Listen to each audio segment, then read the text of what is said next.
Heroes of Black Wall Street, a screenplay by Frederick Williams, providing the world with another way by which to understand and appreciate Black Wall Street.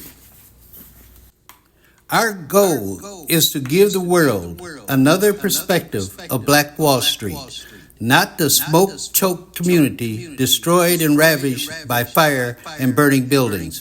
But let us focus on the accomplishments of our people. They were heroes.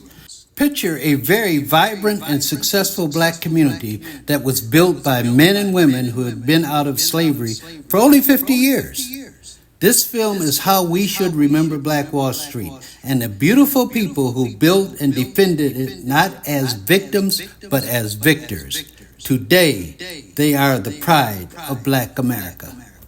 The importance of this film at this time. Too often, when Black Wall Street is a topic of discussion, it leads with the term massacre. The world has been inundated with documentaries that concentrate on the destruction with very few photos of Greenwood Avenue before that tragic day of June 1, 1921. Our goal is to present the world with an alternative view and create a proper balance with a concentration on a community of men and women who converted a desolate land area north of the Frisco Railroad tracks into a vibrant business community that supported the needs of the entire population. The Greenwood segregated community in North Tulsa, Oklahoma, at the turn of the 20th century, as envisioned by founders John Baptiste Stratford and O.W. Gurley, was intentionally organized around an accepted principle of "we can do this, and we won't rely on white help." These men and women of Greenwood declared and practiced their rule. We can't live and do business in the white part of town? Okay, we'll work for you, but we will not depend on you for our people to live good and prosperous lives in our part of town. Dedicated and committed to that proposition over the period from 1906 to 1921, they built an independent community of doctors, lawyers, hair salons, barbers, hotels, a skating rink, a hospital, elementary and high schools, clothing stores, all black built and owned. This film also portrays the men that valiantly fought off the initial invasion in their community by repelling several attempts by a white mob to break through their barriers. Only after the invaders recruited over 7,500 men and boys and attained the use of airplanes to firebomb and dislodge the blacks from their positions were the heroes finally overwhelmed by the invaders. However, not before the courageous defense of their community allowed thousands the opportunity to escape out of the city. That is why our film portraying Black Wall Street is titled Heroes, because that is exactly what they were to their people. We want the world to know that they were indeed victors and not victims. Our purpose is not to concentrate on the ugliness of destruction, but the beauty of the people. On the ugliness of the destruction, but the beauty of the people. A stroll down Black Wall Street with the great Dr. Booker T. Washington. What captured Dr. Booker T. Washington's attention when he visited Tulsa, Oklahoma, and strolled down Greenwood Avenue between Archer and Pine was the Dreamland Theater that seated 750 moviegoers, where blacks could watch the movies without being humiliated by having to sit in segregated balconies of white theaters. He would pass by Mabel Little's Little Rose Beauty Parlor, the most successful black-owned beauty parlor in the state of Oklahoma. He would probably have lunch at the Little Cafe, owned and operated by Presley, Mabel's husband. Washington would pick up a copy of the Tulsa Star in the Star Building, owned by A.G. Smitherman, a newspaper that challenged the racism in the city. He would stop and chat with B.C. Franklin, an attorney, and also the father of the great historian Dr. John Hope Franklin. Further down Black Wall Street, he would pass by the medical office of Dr. Andrew Jackson, considered the most able black surgeon in the country. He not only administered to the medical needs of his people, but would also help poor whites who sought his services in direct violation of the state's segregation laws. He would greet O.W. Gurley, standing in front of one of his many businesses. Near the end of Greenwood Avenue at Pine, He would stroll through the doors of the illustrious Stratford Hotel, a modern 3-story, 54-room structure trimmed in pressed brick and set on stone slabs that also housed a drugstore, barbershop, restaurant, and banquet hall with beautiful chandeliers. Finally, the great Booker T. Washington would complete his visit to Greenwood Avenue as he passed by the Economy Drugstore, William Anderson Jewelry Store, Lily's Upholstery Shop, A.S. Newkirk's Photography Studio, Elliott and Hooker's Clothing Emporium, Breyer's Tailor Shop, Watson's Cleaners, and Mann Grocery Store.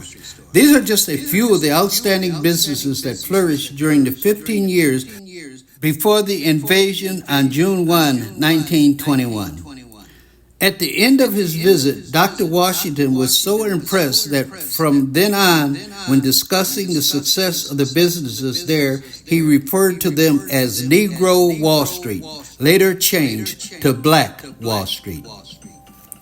Heroes of Black Wall Street, a screenplay, the synopsis. As the black community north of the Frisco Railroad tracks becomes financially independent of the large white power structure of the city, it creates a fear among the white leaders and triggers their determination to bring an end to the independence of the blacks. The strict adherence to the apartheid system must be enforced, and it can only maintain that objective with absolute power over the blacks. William Simmons, the imperial wizard of the Ku Klux Klan, dispatches Hal Richards to Tulsa to help the white citizens to put the Negroes back in their place by any means necessary. However, there is also a strong determination among the black leaders such as J.B. Stratford, who always carries a gun, and O.B. Mann, a World War I veteran who comes home from the war and exclaims to the whites that the veterans will stop any attempt to lynch anyone in the city. And there's also Andrew Smitherman, who publishes the Defiant Tulsa Star, whose weekly headline reads, "You push me and I push you," who all are determined to fight any attempt to put the Negroes back in their place. Not all blacks support the more radical position of the others. O.W. Gurley is of the position that the black community should just go along to get along. Don't rock the boat. Wall Street at the invitation of Stratford and Smitherman. When the whites read that Du Bois will be in the city, they invite racist and former governor of Mississippi, Theodore G. Bilbo, to fire up the whites and the absolute necessity to keep the niggers in their place. Across town on the same night, Du Bois is speaking at the Dreamland Theater and encouraging the blacks to make a commitment to defy the races and fight back with all the power at their disposal. The two contrasting speakers increases the tension between the two races. After Bilbo's visit, Hal Richards is busy recruiting new members to the Klan. But two young lovers, one black Dick Rowland and the other white Saren Page, are oblivious to the confrontation growing, are in their own world of hanging out at Pretty Belle's Social Club, one of the only places in the city that blacks and whites mingle, having a good time and enjoying each other. But Sarah becomes jealous of Dick's relationship with other women, especially the black women. The two have an argument in the elevator that she operates in the Drexel building, leads to a confrontation between Dick and a white man who comes to Sarah's defense, leads to the arrest of Dick, leads to an article in the Tulsa Tribune suggesting that Dick will be lynched, leads to the veterans organizing and marching on a county courthouse where Dick is being held in jail, leads to the confrontation between the whites standing out front insisting that Sheriff William McCullough hand over Dick and the veterans who come between them at the courthouse, leads to Mann shooting a racist, leads to 7,500 whites crossing the railroad tracks determined to kill as many blacks as possible, and the blacks able to fight them off until the airplanes come and begin dropping turpentine explosives on the blacks, and eventually leads to the burning of businesses and homes. The following are the 12 most important characters whom we call heroes, and our wish list of actors and actresses to bring our heroes to life. Let me introduce you to the heroes of Black Wall Street.